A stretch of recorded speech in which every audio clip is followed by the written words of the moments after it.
पदावरनं उपमुख्यमंत्री एकनाथ शिंदे नाराज असल्याची सूत्रांची माहिती आहे। एकनाथ शिंदे सध्या त्यांच्या साताऱ्यातल्या मूळ गावी म्हणजेच दरेगाव इथे आहेत।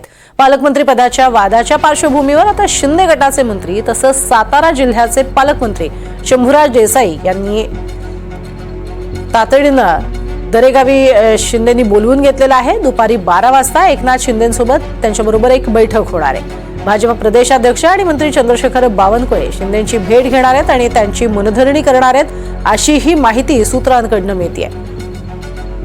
दरम्यान दुसरीकडे नाशिकचं पालकमंत्री पद जे आहे त्यासाठी भाजप आग्रही आहे असंही कळतंय। त्यामुळे आता पालकमंत्री पदावरनं आणखी तिढा वाढण्याची शक्यता आहे। अधिक माहिती घेऊयात सुजित आंबेकर यांच्याकडून। सुजित, एकीकडे वारंवार असं म्हटलं जातं की जर नाराज असतील शिंदे तर दरेगावी येतात, मूळ गावी येतात। सध्याची काय स्थिती, कारण पालकमंत्री पदावरूनही ते नाराज असल्याचं कळतंय। प्रज्ञा अगदी बरोबर आहे, कारण का एकनाथ शिंदेची आता ही जवळजवळ दुसरी का तिसरी वेळ असेल की ज्या वेळेस ते नाराज झालेले आहेत ते त्यांच्या मूळ गावी दरेगावी येऊन राहिलेले आहेत। आधीची जी वेळ होती त्यावेळेस त्यांना गृहमंत्री पद पाहिजे होतं, ते साधारण 4 ते 5 दिवस दरेगावी मुक्कामी होते। आता पुन्हा पालकमंत्री पदावरनं वाद निर्माण झालेले आहेत आणि पुन्हा ते आता अचानकपणे काल तडकाफडकी, म्हणजे कुणालाच माहिती नव्हतं, प्रशासनालाही माहित नव्हतं, अचानकपणे काल दुपारनंतर ते दरेगावी मुक्कामी आलेले आहेत। आता नवीन माहिती याच्यामध्ये अशी मिळत आहे की भरत गोगावले आणि शंभूराज देसाई हे दोघेही काही वेळातच एकनाथ शिंदे यांची भेट घेणार आहेत आणि जो वादंग अंतर्गत शिवसेनेमध्ये सुरू झालेला आहे की दुसऱ्या बाजूला एका बाजूला म्हटलं जातं की एकनाथ शिंदेची शिवसेना जी आहे ती फुटीच्या मार्गावर आहे आणि त्यामध्ये सर्वात फुटून जी शिवसेना फोडणारे नेते आहेत ते म्हणजे उदय सामंत आणि ते आता देवेंद्र फडणवीस यांच्या बरोबर आहेत। आता ह्या सगळ्या घटनाक्रमांवरती शंभूराज देसाई हे पक्ष मॅनेजमेंट करणारे महत्वाचे नेते म्हणून मानले जातात। तर त्यांच्या बरोबर आता नेमकी एकनाथ शिंदे काय चर्चा करणार आहे हे बघणं महत्वाचं ठरणार आहे। शंभूराज देसाई आता मुंबईमध्ये आहेत। साधारण 12 वाजता त्यांचं हेलिकॉप्टर टेकऑफ 11:30 वाजता टेकऑफ होणार आहे अशी माहिती मिळत आहे आणि साधारण अर्धा पाऊण तासात ते दरेगावी पोहोचतील आणि त्यानंतर एकनाथ शिंदेबरोबर बैठक होणार आहे। आता ही बैठक नेमकी कशी होणार, त्याच्यामध्ये काय चर्चा होणार, या सगळ्या फुटीच्या बाबतीत काय शंभूराज देसाई माध्यमांसमोर बोलणार का एकनाथ शिंदे समोर माध्यमांसमोर बोलतील, असे सगळे प्रश्न आपल्या समोर पडलेले आहेत आणि याचं उत्तर नक्कीच आता देसाई देतील याची आपण वाट बघूयात। नक्कीच तुर्तास धन्यवाद या संपूर्ण माहितीसाठी। आपण बघतोय एकीकडे उपमुख्यमंत्री नाराज आहेत का अशी चर्चा आहे, कारण ते दरेगावात आहेत आणि आता त्याची मनधरणी जी आहे ती केली जाणार असंही कळतंय।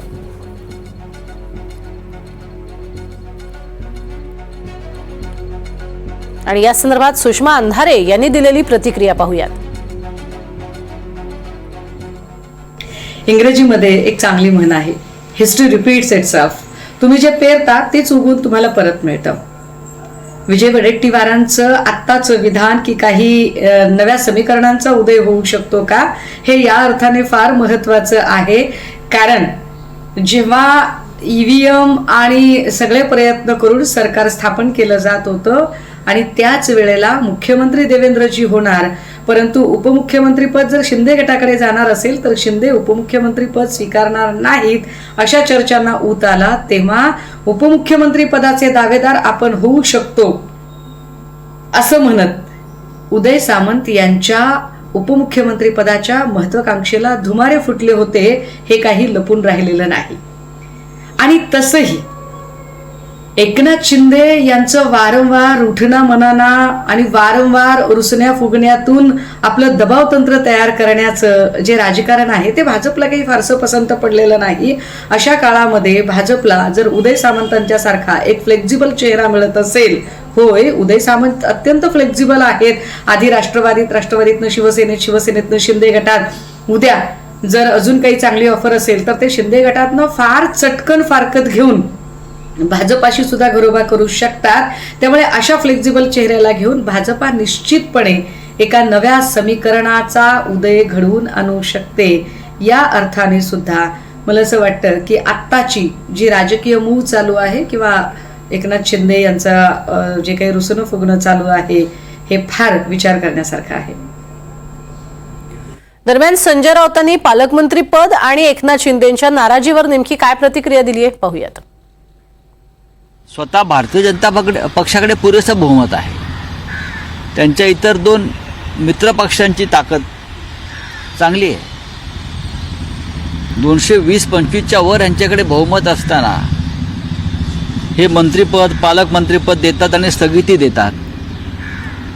नक्की आपापसात त्यांच्या खून आणि मारामाऱ्याच व्हायच्या बाकी आहेत कॅबिनेटमध्ये. म्हणजे उद्या जर बातमी आली की अमुक गटाच्या उपमुख्यमंत्र्यानं किंवा मंत्र्यानं दुसऱ्या गटाच्या मंत्र्यावरती हात उचलला, आता एवढंच महाराष्ट्राच्या नशिबी पाहणं आता बाकी उरलेलं आहे. इतक्या भयंकर पद्धतीनं या राज्याचं मंत्रिमंडळ आणि सरकार चाललेलं आहे. दरे हे त्यांचं दावसच आहे. तिथे बसूनच ते राज्य करतात ना. इन्व्हेस्टमेंट आणतात पक्षामध्ये, कुटुंबामध्ये, कार्यकर्त्यांमध्ये. ते दरे हे त्यांचे दावस आहे. बघा, एकनाथ शिंदे हा कायम अस्वस्थ आत्मा आहे.